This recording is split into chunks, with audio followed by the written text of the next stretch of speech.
When you arrive at the airport, you need to check in. Practice saying, "Excuse me, where can I check in?" Great.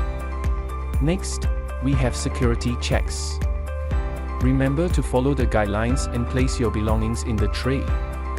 Say, "I need to take off my jacket and place my bag here," right? Excellent. Now, let's move on to boarding.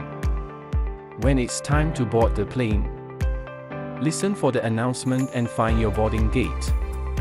Say, "Excuse me, which gate is for flight 12 to Canada?" Well done. Lastly, let's focus on communicating with airline staff. If you have any questions or need assistance, don't hesitate to ask. Say, "Excuse me, can you help me find my seat?" Fantastic job, everyone!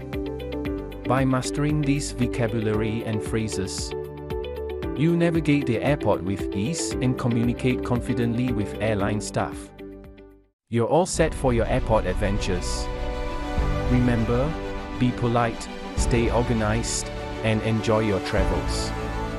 Bon voyage!